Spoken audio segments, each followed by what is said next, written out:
Welcome to the latest edition of Endocrinology Updates, covering breakthroughs in the past 2 weeks. Brought to you by Lucid Quest.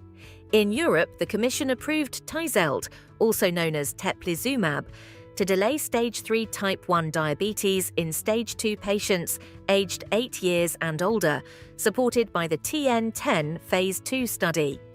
Safety includes transient lymphopenia and rash, consistent with prior data.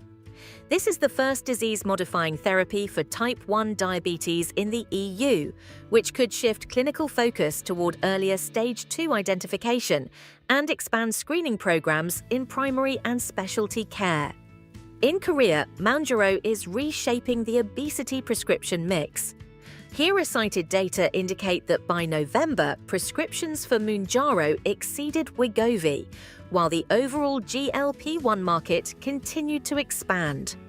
The inflection favors tirzepatide in early adoption cycles, which may influence prescriber choice, dosing pathways, and payer reviews as comparative effectiveness and outcomes data mature.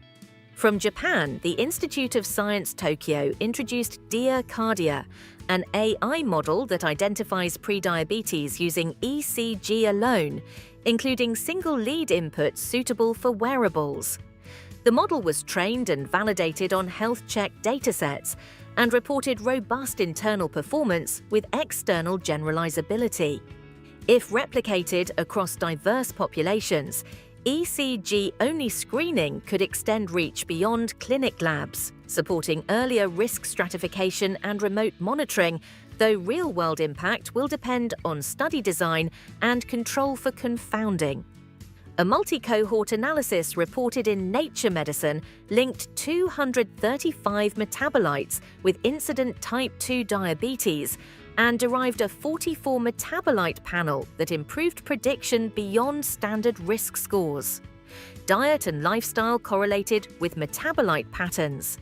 These signatures may enable earlier, more precise prevention, informing personalized counseling and payer discussions, while reminding stakeholders that observational designs require careful interpretation. Media coverage highlighted the DiaCardia finding that prediabetes can be screened using ECG data alone without blood tests. Reports reiterated internal OROC and external validation claims from the academic sources. Broader awareness can accelerate pilot programs and funding, yet decisions should anchor on peer-reviewed endpoints, calibration performance, and prospective validation before scale-up.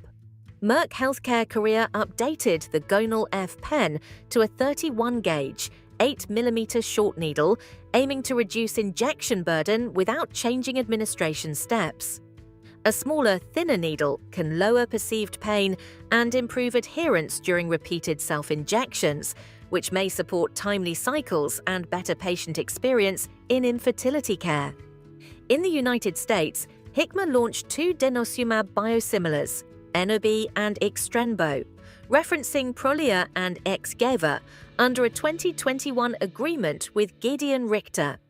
Dosing and presentations mirror the references, with safety considerations that include severe hypocalcemia risk, osteonecrosis of the jaw, and atypical femoral fractures. Biosimilar entry can ease budget impact in osteoporosis and oncology supportive care, potentially broadening access while maintaining established risk management protocols. A study from Thailand associated type 2 diabetes with higher osteoporosis prevalence compared with non-diabetic peers, examining bone density with modifiers such as age, sex, and disease duration, though exact figures were not stated. The signal supports integrated metabolic bone assessments in diabetes clinics while underscoring the need for standardized definitions, fracture outcomes, and longitudinal follow-up to guide coverage and care pathways.